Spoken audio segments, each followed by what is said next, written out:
Salam, salam sehat buat kita semua saudara sekalian.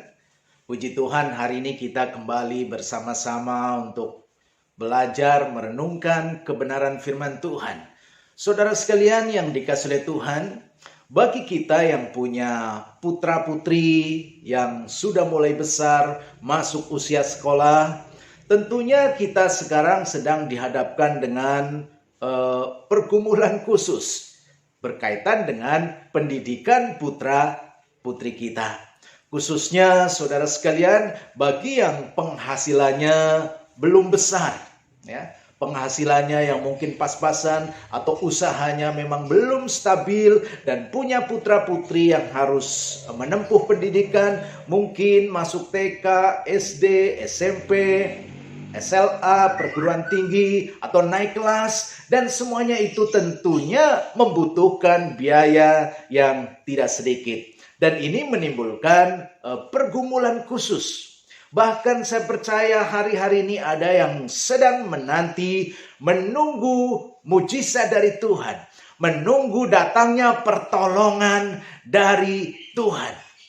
Oleh sebab itu, saudara sekalian, hari ini kita akan merenungkan firman Tuhan secara khusus berkaitan bagaimana kita boleh mendapatkan pertolongan dari Tuhan, bagaimana kita boleh mendapatkan mujizat yang memang hari-hari ini sedang kita butuhkan, sedang kita perlukan lebih lagi. Saya akan bacakan dari kitab Mazmur, saudara sekalian. Kita akan membaca kitab Mazmur pasal yang kelima, ayat yang pertama sampai dengan ayat yang ketiga, atau ayat pertama sampai dengan ayat yang keempat. Demikian firman Tuhan.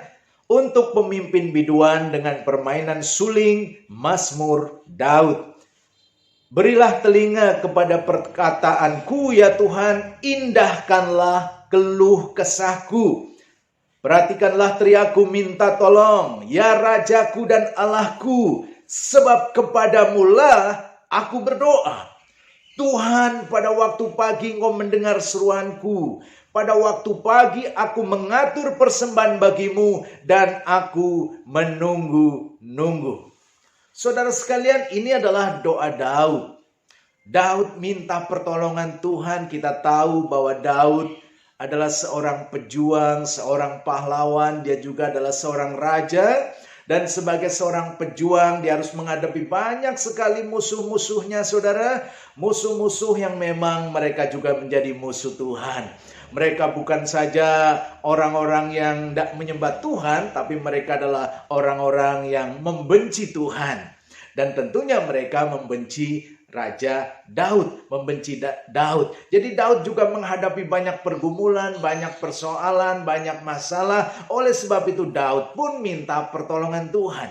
Saudara, kita pun hari-hari ini sedang dihadapkan dengan banyak pergumulan, banyak masalah. Mungkin ada berbagai macam bidang masalah yang kita hadapi. Tapi mungkin yang lebih mendesak adalah berkaitan dengan pendidikan anak-anak kita, saudara. Karena semuanya itu membutuhkan biaya yang cukup besar. Apalagi kalau punya anak lebih daripada 1, 2, 3 atau mungkin lebih. Berarti biayanya lebih besar lagi. Dan kita membutuhkan pertolongan Tuhan lebih lagi. Saudara sekalian, oleh sebab itu, ingat saudara, kita butuh Tuhan. Kita hari-hari sangat memerlukan pertolongan Tuhan. Mungkin selama ini saudara kita sudah berusaha sedemikian rupa, kanan, kiri, depan, belakang. Rasanya mentok. Tapi hari ini kita boleh melihat ke atas, saudara sekalian. Kita boleh mengandalkan Tuhan. Kita boleh menaruh harap kepada Tuhan. Dan kita boleh percaya kepada Tuhan. Dan kita boleh mendapatkan pertolongan Tuhan. Dan yang jadi pertanyaan adalah bagaimana kita boleh mendapatkan pertolongan Tuhan dalam hidup kita. Pertolongan Tuhan untuk mendapatkan mujizat yang lebih lagi dalam hidup kita, saudara sekalian. Hari ini ada 4 hal. Bagaimana kita boleh mendapatkan pertolongan Tuhan? Yang jelas yang pertama kita harus datang kepada Tuhan.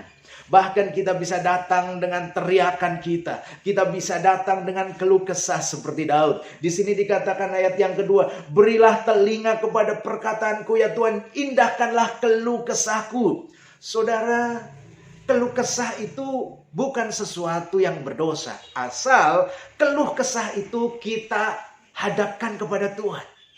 Keluh kesah di hadapan Tuhan, bukan keluh kesah di hadapan manusia, saudara. Kalau kita keluh kesah di hadapan manusia itu namanya sungut-sungut dan itu berdosa. Tapi kalau kita keluh kesah di hadapan Tuhan, artinya apa? Kita jujur terhadap apa yang kita rasakan. Kita jujur terhadap apa yang kita perlukan. Kita jujur terhadap apa yang kita butuhkan, saudara sekalian. Dan itu ada keluhan di dalam hati kita, ada keresahan di dalam hati kita, dan kita bawa kepada Tuhan dengan teriakan minta pertolongan Tuhan, saudara. Itu bukan sesuatu yang dosa. Dan kalau kita sudah menghadapkan keluh kesah kita, menghadapkan pergumulan kita kepada Tuhan, kita menghadapkan segala pergumulan persoalan kita kepada Tuhan, saudara sekalian, dan kita tentunya mengharapkan pertolongan, mujizat yang daripada Tuhan. Oleh sebab itu ada 4 hal, saudara sekalian, bagaimana kita mendapatkan pertolongan yang daripada Tuhan. Yang pertama, saudara, kita harus percaya. Ketika kita sudah datang kepada Tuhan dengan keluh kesah kepada Tuhan, kita harus percaya bahwa bagi Tuhan tidak ada yang mustahil. Tetapi juga tidak ada yang mustahil bagi orang yang percaya. Itu yang pertama. Ketika kita sudah datang kepada Tuhan, kita harus beriman, kita harus percaya bahwa bagi Tuhan tidak ada yang mustahil. Tetapi juga kita harus percaya tidak ada yang mustahil bagi orang yang percaya. Itu yang pertama, saudara. Hal yang kedua adalah percaya bahwa Tuhan punya berbagai cara. Untuk apa? Untuk menolong hidup kita. Untuk menolong pertolongan. Untuk menolong pergumulan kita. Untuk membukakan mujizat dalam hidup kita. Tuhan punya berbagai cara, saudara sekalian. Bahkan kalau kita melihat Alkitab, saudara sekalian, Tuhan ada kalanya menghadapi orang yang masalahnya sama. Tapi Tuhan melakukan pertolongan dengan cara yang berbeda. Ada banyak sekali mujizat, saudara, yang Tuhan Yesus lakukan. Bahkan Alkitab mengatakan rasanya nggak selesai kalau harus dicatat di dalam Alkitab mujizat yang dilakukan oleh Tuhan Yesus. Dan cara Tuhan Yesus menolong itu tidak pernah kekurangan cara. Ada berbagai cara yang Tuhan gunakan. Bahkan ketika Tuhan membuat orang buta melihat, masalahnya sama, yaitu buta. Tapi Tuhan juga menolong dengan cara yang berbeda. Ketika Tuhan membangkitkan orang mati, Tuhan juga menolong mereka, membangkitkan mereka dengan cara yang berbeda-beda. Jadi masalahnya sama, tapi cara Tuhan itu menolong dengan cara yang berbeda-beda. Walaupun ada kalanya juga sama. Tapi yang jelas, saudara sekalian, kita harus percaya bahwa Tuhan punya berbagai macam cara untuk menolong setiap pergumulan, persoalan yang kita hadapi. Itu yang kedua. Dan yang ketiga, saudara sekalian, bagaimana kita boleh mendapat pertolongan Tuhan? Yang ketiga adalah cara Tuhan menolong kita. Dia tidak pernah terburu-buru, tapi dia juga tidak pernah terlambat. Ya memang saudara sekalian, ada kalanya kita merasa bahwa persoalan ini harus segera selesai menurut kita. Tapi bagi Tuhan, saudara sekalian, cara dia menolong itu tidak pernah terburu-buru. Dia juga menolong kita tidak pernah terlambat. Dia selalu menolong kita tepat pada waktunya. Kalau memang itu kebutuhan hari ini, Tuhan bisa menolong hari ini. Kalau itu kebutuhan masih bisa ditunda, Tuhan ada kalanya juga mengulur waktu, saudara. Karena itu juga cara Tuhan untuk menguji iman kita, menguji keyakinan kita kepada Dia, menguji apakah kita betul-betul bersandar dan berharap hanya kepada Dia, saudara sekalian. Jadi Tuhan itu tidak pernah terburu-buru, tapi Dia juga tidak pernah terlambat di dalam menolong pergumulan dan persoalan yang kita hadapi. Itu yang ketiga. Dan yang keempat, saudara sekalian, bagaimana kita boleh mendapatkan pertolongan Tuhan? Selain yang pertama, kita percaya bagi Tuhan tidak ada yang mustahil. Dan tidak ada yang mustahil bagi orang percaya. Yang kedua, percaya bahwa Tuhan punya berbagai cara untuk menolong kita. Bahkan caranya ada kalanya, saudara, seringkali di luar nalar kita, di luar pertimbangan kita. Karena Allah itu punya cara sendiri dalam menolong kita. Bagian kita adalah terus berharap, mengandalkan Dia, sabar dalam menanti pertolongan Tuhan. Yang ketiga, cara Tuhan menolong tidak pernah terburu-buru, tapi juga tidak pernah terlambat. Dan yang keempat, saudara sekalian, kalau kita sudah minta pertolongan Tuhan, pastikan bahwa kita adalah dalam posisi hidup benar di hadapan Tuhan. Ya. Kita dalam keadaan posisi kita di hadapan Tuhan sebagai orang yang benar. Artinya apa? Kita tidak sedang diikat oleh dosa. Kita tidak sedang berada dalam pemberontakan kepada Tuhan. Kenapa, saudara? Karena kalau kita sedang berbuat dosa dan itu belum diselesaikan di hadapan Tuhan, itu akan menghalangi mujizat yang Tuhan nyatakan dalam hidup kita. Ingat, tangan Tuhan tidak kurang panjang untuk menolong kita.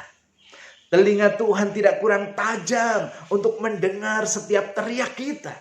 Tapi yang membuat kenapa Tuhan kok rasanya mengulur waktu dalam menolong kita atau tidak menolong, ada kalanya ada sesuatu yang menghalangi mujizat, menghalangi karya Tuhan dalam hidup kita. Yaitu apa, saudara? Kesalahan kita, dosa kita, pemberontakan kita, ketidaktaatan kita, ketidakbenaran kita. Oleh sebab itu yang tepat, saudara, kalau kita sudah datang kepada Tuhan, minta pertolongan Tuhan, pastikan hidup kita adalah hidup yang memang sudah benar, saudara. Kalau ada salah, kalau ada dosa, kita harus minta ampun terlebih dahulu di hadapan Tuhan.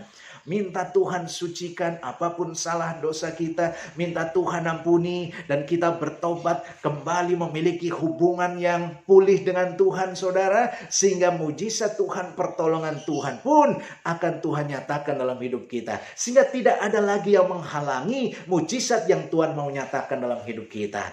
Jadi yang keempat, saudara, pastikan kita adalah hidup benar. Apa tandanya hidup benar? Kita menjadi orang yang taat kepada Tuhan. Bukan dalam keadaan kita ninggalin Tuhan, saudara. Kita adalah pribadi yang taat terhadap firman Tuhan, taat terhadap perintah Tuhan, taat kepada perkataan Tuhan, saudara. Jadi itulah 4 hal bagaimana kita boleh mendapatkan pertolongan Tuhan, mendapatkan mujizat daripada Tuhan. Ketika 4 hal ini menjadi bagian dalam hidup kita, saya percaya cepat atau lambat Tuhan akan menyatakan pertolongannya dalam hidup kita. Tuhan memberkati. Salam sehat, salam bahagia buat kita semua. Amin.